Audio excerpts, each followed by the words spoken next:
Hello students, how are you? Today we will do fifth poem of 10th class, The Ball Poem, written by John Behrman.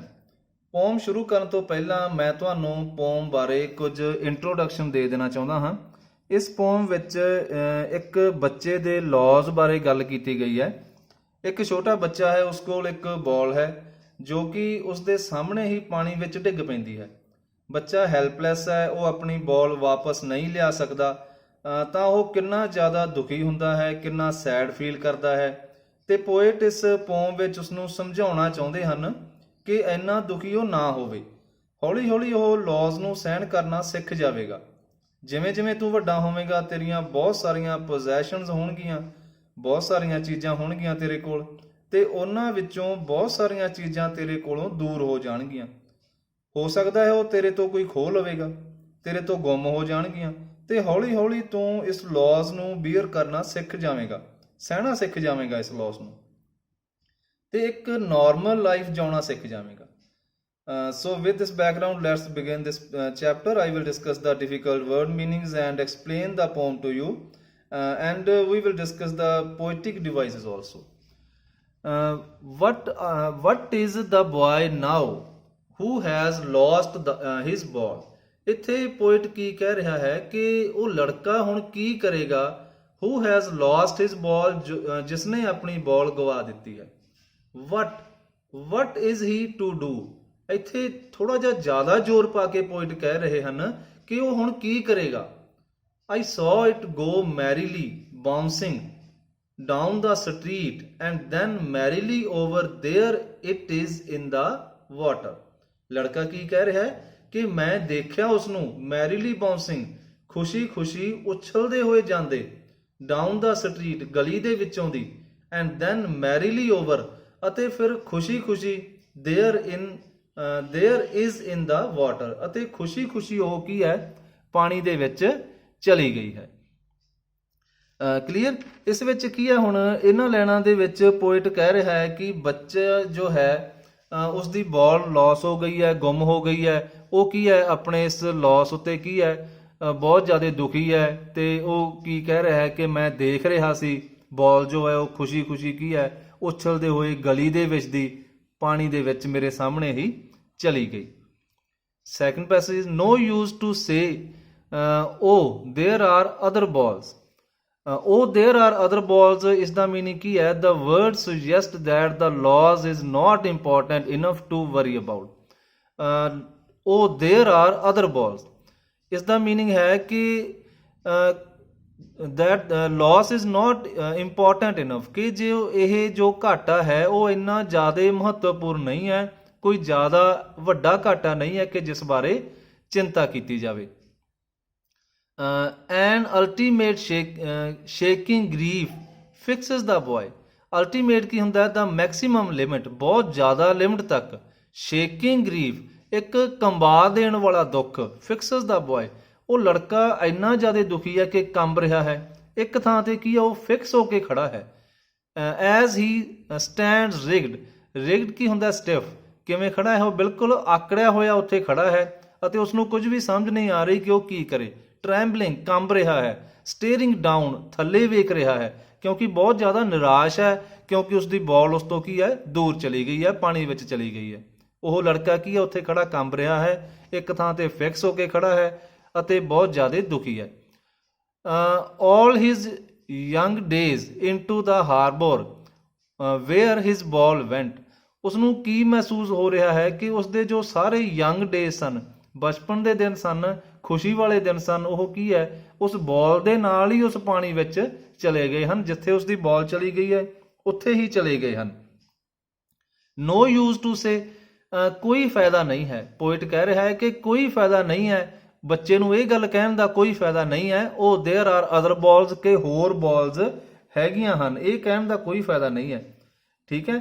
ਇਹਨਾਂ ਲਾਈਨਾਂ ਵਿੱਚ poet ਇਹੀ ਕਹਿੰਦਾ ਹੈ ਕਿ ਬੱਚੇ ਨੂੰ ਕੋਈ ਸਮਝਾਉਣ ਦਾ ਫਾਇਦਾ ਨਹੀਂ ਹੈ, ਉਸਨੂੰ ਕੰਸੋਲ ਕਰਨ ਦਾ ਕੋਈ ਫਾਇਦਾ ਨਹੀਂ ਹੈ ਕਿ ਚਲੋ ਕੋਈ ਗੱਲ ਨਹੀਂ, ਇੱਕ ਬਾਲ ਚਲੀ ਗਈ ਹੈ ਤਾਂ ਤੂੰ ਹੋਰ ਲੈ ਲਵੀਂ। ਅਜਿਹਾ ਕਹਿਣ ਦਾ ਕੋਈ ਫਾਇਦਾ ਨਹੀਂ ਹੈ ਉਸਨੂੰ, ਕਿਉਂਕਿ ਉਹ ਐਕਸਟ੍ਰੀਮਲੀ ਸੈਡ ਹੈ। ਉਹ ਇਸ ਸੈਡਨੈਸ ਵਿੱਚੋਂ ਬਾਹਰ ਨਹੀਂ ਨਿਕਲ ਪਾ ਰਿਹਾ, ਬਲਕਿ ਅਜਿਹਾ ਲੱਗ ਰਿਹਾ ਕਿ ਉਸਦੀਆਂ ਜਿੰਨੀਆਂ ਵੀ ਬਚਪਨ ਦੀਆਂ ਯਾਦਾਂ ਹਨ ਉਹ ਵੀ ਉਸ ਬਾਲ ਨਾਲ ਪਾਣੀ ਵਿੱਚ ਹੀ ਚਲੀਆਂ ਗਈਆਂ ਹਨ। Next passage is I would not intrude on him। Poet ਇੱਥੇ ਕੀ ਕਹਿ ਰਿਹਾ ਕਿ ਮੈਂ ਉਸ ਨੂੰ ਇੰਟਰੂਡ ਨਹੀਂ ਕਰਾਂਗਾ। ਬੱਚਾ ਬਹੁਤ ਜ਼ਿਆਦਾ ਦੁਖੀ ਹੈ, ਉਹ ਦੁੱਖ ਮਹਿਸੂਸ ਕਰ ਰਿਹਾ ਹੈ, ਪਰ ਪੋਇਟ ਕੀ ਕਹਿ ਰਿਹਾ ਹੈ ਕਿ ਮੈਂ ਉਸ ਦੇ ਇਸ ਦੁੱਖ ਦੇ ਵਿੱਚ ਦਖਲ ਨਹੀਂ ਦੇਵਾਂਗਾ। ਇੰਟਰੂਡ ਆਨ ਕੀ ਹੁੰਦਾ ਹੈ? To enter a situation where one is not welcome. ਕਿਸੇ ਇਹੋ ਜਿਹੀ ਸਿਚੁਏਸ਼ਨ ਵਿੱਚ ਐਂਟਰ ਹੋਣਾ ਜਿੱਥੇ ਸਾਡਾ ਵੈਲਕਮ ਨਾ ਕੀਤਾ ਜਾਵੇ, ਉਸ ਨੂੰ ਕੀ ਕਹਿੰਦੇ ਆ? ਇੰਟਰੂਡ। ਤੇ ਪੋਇਟ ਵੀ ਕੀ ਕਹਿ ਰਿਹਾ ਹੈ ਕਿ ਮੈਂ ਵੀ ਉਸ ਨੂੰ ਇੰਟਰੂਡ ਨਹੀਂ ਕਰਾਂਗਾ, ਉਸ ਦੀ ਇਸ ਸੈਡਨੈਸ ਵਾਲੀ ਸਥਿਤੀ ਦੇ ਵਿੱਚ ਮੈਂ ਦਖਲ ਨਹੀਂ ਦੇਵਾਂਗਾ। ਅ ਡਾਈਮ ਅਨਦਰ ਬਾਲ ਇਜ਼ ਵਰਥਲੈਸ। ਡਾਈਮ ਕੀ ਹੁੰਦਾ ਹੈ? 10 ਸੈਂਟਸ। ਜਿਵੇਂ ਆਪਣੇ ਕੀ ਹੁੰਦੇ ਆ? ਪੈਸੇ ਹੁੰਦੇ ਆ, ਰੁਪਈਏ ਹੁੰਦੇ ਆ, ਇਸੇ ਤਰ੍ਹਾਂ ਕੀ ਹੈ US ਦੇ ਵਿੱਚ ਕੀ ਹੁੰਦੇ ਆ? ਸੈਂਟਸ ਹੁੰਦੇ ਆ। ਤੇ 10 ਸੈਂਟਸ ਇੱਕ ਡਾਈਮ ਦੇ ਬਰਾਬਰ ਹੁੰਦਾ ਹੈ। ਪੋਇਟ ਕੀ ਕਹਿ ਰਿਹਾ? ਇਹ ਡਾਈਮ ਅਨਦਰ ਬਾਲ, ਜੇਕਰ ਇੱਕ ਹੋਰ ਬਾਲ ਲੈਣੀ ਹੋਵੇ ਤਾਂ ਇੱਕ ਡਾਈਮ ਇਜ਼ ਵਰਥਲੈਸ। ਇੱਕ ਡਾਈਮ ਹੀ ਹੈ, ਕਾਫੀ ਹੈ, ਪਰ ਉਹ ਵੀ ਕੀ ਹੈ ਹੁਣ? ਬੇਕਾਰ ਹੈ, ਇਸ ਦਾ ਕੋਈ ਫਾਇਦਾ ਨਹੀਂ ਹੈ।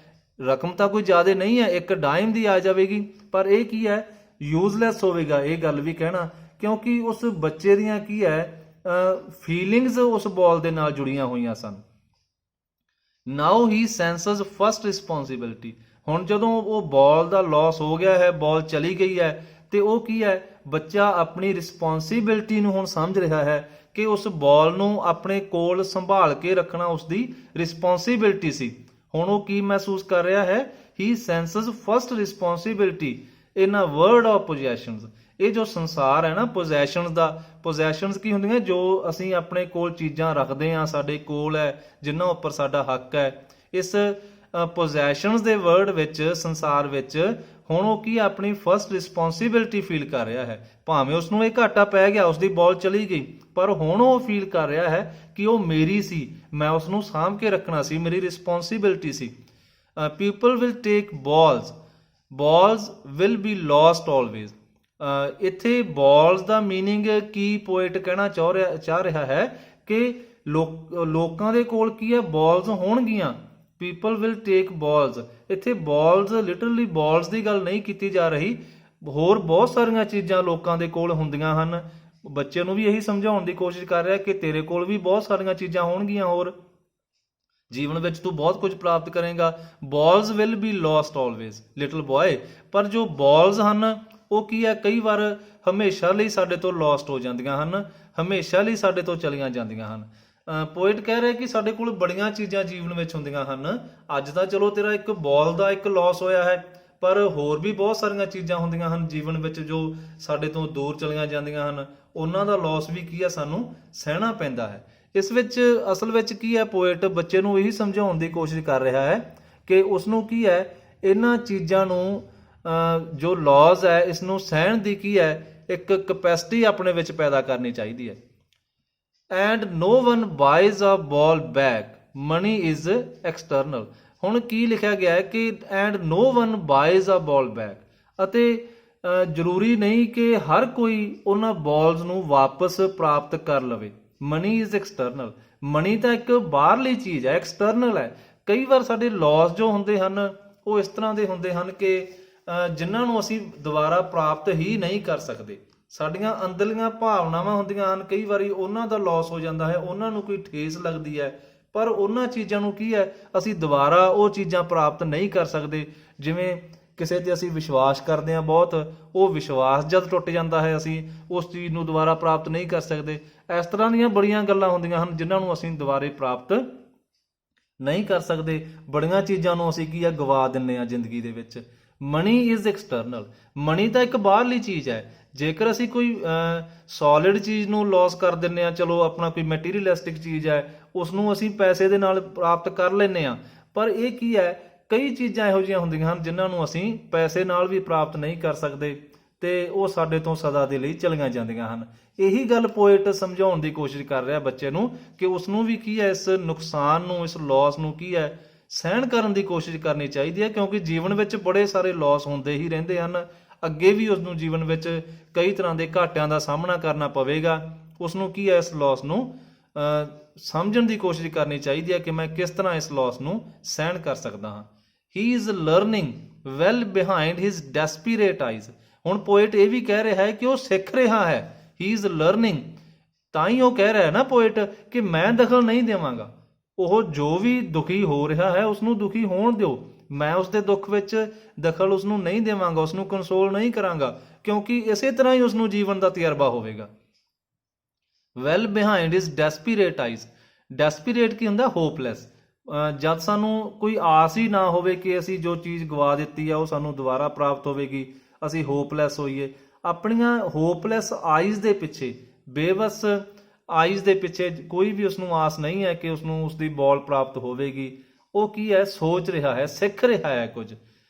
ਦਾ ਐਪੈਸਟੀਮੋਲੋਜੀ। ਐਪੈਸਟੀਮੋਲੋਜੀ ਕੀ ਹੁੰਦਾ ਹੈ? ਇਹ ਗ੍ਰੀਕ ਵਰਡ ਹੈ ਇੱਕ। The Greek word episteme means knowledge. ਕੀ ਮੀਨਿੰਗ ਹੈ ਇਸਦਾ? ਗਿਆਨ। It comes from a word meaning to understand, ਸਮਝਣਾ, ਟੂ ਨੋ, ਜਾਣਨਾ। Epistemology is the study of the nature of knowledge itself. ਇੱਕ ਗਿਆਨ ਨੂੰ ਸਮਝਣਾ, ਉਸਨੂੰ ਕੀ ਕਹਿੰਦੇ ਆ? ਕੋਈ ਗਿਆਨ ਪ੍ਰਾਪਤ ਕਰਨਾ, ਗਿਆਨ ਦੀ ਗਹਿਰਾਈ ਵਿੱਚ ਜਾਣਾ, ਉਸਨੂੰ ਕੀ ਕਹਿੰਦੇ ਅਸੀਂ? ਐਪਿਸਟੇਮੋਲੋਜੀ। ਦਾ ਲਾਸ ਆਫ ਐਪਿਸਟੇਮੋਲੋਜੀ। ਇਸ ਘਾਟੇ ਨੂੰ ਸਮਝਣ ਦਾ ਗਿਆਨ ਉਹ ਪ੍ਰਾਪਤ ਕਰ ਰਿਹਾ ਹੈ ਕਿ ਮੈਂ ਕਿਸ ਤਰ੍ਹਾਂ ਇਸ ਘਾਟੇ ਨੂੰ ਕੀ ਹੈ ਸਹਿਣ ਕਰਨਾ ਸਿੱਖਾਂ, ਇਹ ਸਿੱਖ ਰਿਹਾ ਹੈ ਉਹ। How to stand up. ਹੁਣ knowing what every man must one day know. How to stand up, ਵੀ ਇਸ ਲਾਸ ਦਾ ਮੈਂ ਕਿਸ ਤਰ੍ਹਾਂ ਸਾਹਮਣਾ ਕਰਨਾ ਹੈ, ਉਹ ਸਿੱਖ ਰਿਹਾ ਹੈ। Knowing what every man must one day ਨੋ, ਇਹ ਜਾਣਦੇ ਹੋਏ ਕਿ ਹਰ ਇੱਕ ਆਦਮੀ ਜੋ ਹੈ ਮਸਟ ਵਨ ਡੇ ਨੋ, ਕਿ ਇੱਕ ਨਾ ਇੱਕ ਦਿਨ ਉਹ ਜ਼ਰੂਰ ਜਾਣ ਜਾਂਦਾ ਹੈ ਇਸ ਗਿਆਨ ਨੂੰ ਕਿ ਉਸਨੇ ਕੋਈ ਘਾਟਾ ਜਦ ਉਸਨੂੰ ਪਿਆ ਹੈ ਉਸਨੂੰ ਉਸਨੇ ਕਿਵੇਂ ਸਹਿਣ ਕਰਨਾ ਹੈ। ਉਸਨੂੰ ਹਰ ਇੱਕ ਆਦਮੀ ਕਦੇ ਨਾ ਕਦੇ ਤਾਂ ਜਾਣ ਹੀ ਜਾਂਦਾ ਹੈ, ਕਿਉਂਕਿ ਕੀ ਹੈ, ਹਰ ਇੱਕ ਆਦਮੀ ਨੂੰ ਕੋਈ ਨਾ ਕੋਈ ਚੀਜ਼ ਦਾ ਘਾਟਾ ਤਾਂ ਜੀਵਨ ਵਿੱਚ ਪੈਂਦਾ ਹੀ ਹੈ। ਤੇ ਹੁਣ ਇਹ ਬੱਚਾ ਵੀ ਕੀ ਹੈ? ਐਪਿਸਟੇਮੋਲੋਜੀ ਆਫ ਲਾਸ, ਇਸ ਲਾਸ ਨੂੰ, ਜੋ ਉਸਨੂੰ ਲਾਸ ਹੋਇਆ ਹੈ ਉਸਨੂੰ ਸਮਝਣ ਦੀ ਕੋਸ਼ਿਸ਼ ਕਰ ਰਿਹਾ ਹੈ। ਹਾਊ ਟੂ ਸਟੈਂਡ ਅਪ, ਕਿਵੇਂ ਖੜੇ ਹੋਣਾ ਹੈ। Knowing what every man must one day ਨੋ, ਜੋ ਕੀ ਹੈ ਹਰ ਕੋਈ ਆਦਮੀ ਇੱਕ ਨਾ ਇੱਕ ਦਿਨ ਸਮਝ ਹੀ ਜਾਂਦਾ ਹੈ, ਕਿਉਂਕਿ ਹਰ ਇੱਕ ਨੂੰ ਕੋਈ ਨਾ ਕੋਈ ਚੀਜ਼ ਗਵਾਉਣੀ ਪੈਂਦੀ ਹੈ ਤੇ ਉਸ ਐਕਸਪੀਰੀਅੰਸ ਦੇ ਦੁਆਰਾ ਹੀ ਅਸੀਂ ਸਮਝਦੇ ਹਾਂ ਕਿ ਇਸ ਘਾਟੇ ਨੂੰ ਅਸੀਂ ਕਿਵੇਂ ਹੁਣ ਸਹਿਣ ਕਰੀਏ। ਐਂਡ ਮੋਸਟ ਨੋ ਮੈਨੀ ਡੇਜ਼, ਮੀਨ ਕੀ ਹੈ, ਤੇ ਬਹੁਤੇ ਲੋਕ ਇਸ ਨੂੰ ਕੀ ਹੈ ਜਾਣ ਵੀ ਜਾਂਦੇ ਹਨ, ਸਮਝ ਵੀ ਜਾਂਦੇ ਹਨ। ਸਮਾਂ ਬੀਤਣ ਦੇ ਨਾਲ ਉਸ ਘਾਟੇ ਨੂੰ ਕਿਵੇਂ ਸਹਿਣਾ ਹੈ ਲੋਕ ਸਮਝ ਜਾਂਦੇ ਹਨ। ਹਾਊ ਟੂ ਸਟੈਂਡ ਅਪ, ਅਤੇ ਜੀਵਨ ਵਿੱਚ ਦੁਬਾਰਾ ਕਿਵੇਂ ਖੜੇ ਹੋਣਾ ਹੈ, ਕਿਵੇਂ ਜੀਵਨ ਨੂੰ ਦੁਬਾਰਾ ਸਟਾਰਟ ਕਰਨਾ ਹੈ। ਇਹਨਾਂ ਲਾਈਨਾਂ ਦੇ ਵਿੱਚ ਵੀ ਇਹੀ ਪੋਇਟ ਸਮਝਾ ਰਿਹਾ ਹੈ ਕਿ ਕਈ ਵਾਰ ਸਾਨੂੰ ਇਹੋ ਜਿਹੇ ਘਾਟੇ ਪੈਂਦੇ ਹਨ ਜਿਨ੍ਹਾਂ ਨੂੰ ਸਮਝਣਾ ਸਾਨੂੰ ਕੀ ਹੈ ਹੌਲੀ ਹੌਲੀ ਕੀ ਅਸੀਂ ਉਹਨਾਂ ਨੂੰ ਸਮਝ ਜਾਂਦੇ ਹਾਂ। ਕਈ ਚੀਜ਼ਾਂ ਇਹੋ ਜਿਹੀਆਂ ਹੁੰਦੀਆਂ ਅਸੀਂ ਪ੍ਰਾਪਤ ਦੁਬਾਰੇ ਨਹੀਂ ਕਰ ਸਕਦੇ, ਮਨੀ ਨਾਲ ਵੀ ਪ੍ਰਾਪਤ ਅਸੀਂ ਨਹੀਂ ਕਰ ਸਕਦੇ। ਤੇ ਉਹ ਬੱਚਾ ਵੀ ਆਪਣੀਆਂ ਨਿਰਾਸ਼ ਅੱਖਾਂ ਦੇ ਵਿੱਚ ਕੀ ਆ ਉਸ ਲਾਸ ਨੂੰ ਸਮਝਣ ਦੀ ਕੋਸ਼ਿਸ਼ ਕਰ ਰਿਹਾ ਹੈ, ਜੋ ਕਿ ਆ ਹਰ ਇੱਕ ਵਿਅਕਤੀ ਨੂੰ ਹੀ ਆਪਣੇ ਜੀਵਨ ਵਿੱਚ ਇਹ ਦੁੱਖ ਨੂੰ ਸਮਝਣਾ ਪੈਂਦਾ ਹੈ ਜੋ ਉਸ ਨੂੰ ਘਾਟਾ ਪੈ ਜਾਂਦਾ ਹੈ। ਤੇ ਸਮੇਂ ਦੇ ਬੀਤਣ ਦੇ ਨਾਲ ਕੀ ਹੈ ਹਰ ਕੋਈ ਵਿਅਕਤੀ ਇਹ ਜਾਣ ਹੀ ਜਾਂਦਾ ਹੈ। Okay students, now we will discuss literary devices that have been used. Alliteration, use of sound B, buys a ball back। ਹੁਣ ਇਹ ਕੀ ਹੈ, B ਸਾਊਂਡ ਵਾਰ-ਵਾਰ ਯੂਜ਼ ਕੀਤੀ ਗਈ ਹੈ। ਇਹ buys a ball back, ਜਦ ਇੱਕ ਹੀ ਸੈਂਟੈਂਸ ਦੇ ਵਿੱਚ ਕੌਨਸੋਨੈਂਟ ਸਾਊਂਡ ਵਾਰ-ਵਾਰ ਰਿਪੀਟ ਹੋ ਰਹੀ ਹੋਵੇ ਤਾਂ ਕੀ ਕਹਾਂਗੇ ਅਸੀਂ? ਐਲੀਟਰੇਸ਼ਨ ਹੈ ਪੋਇਟਿਕ ਡਿਵਾਈਸਿਸ। ਰੈਪੀਟੇਸ਼ਨ, ਜੋ ਬॉल ਵਰਡ ਹੈ ਉਹ ਕੀ ਹੈ ਬਾਰ-ਬਾਰ ਰਿਪੀਟ ਹੋ ਰਿਹਾ ਹੈ ਤਾਂ ਇਹ ਪੋਇਟਿਕ ਡਿਵਾਈਸ ਅਸੀਂ ਕੀ ਕਹਾਂਗੇ? Repetition. Okay students, I hope you have understood this poem very well, and if you have any doubt about this poem, please contact me. Thanks.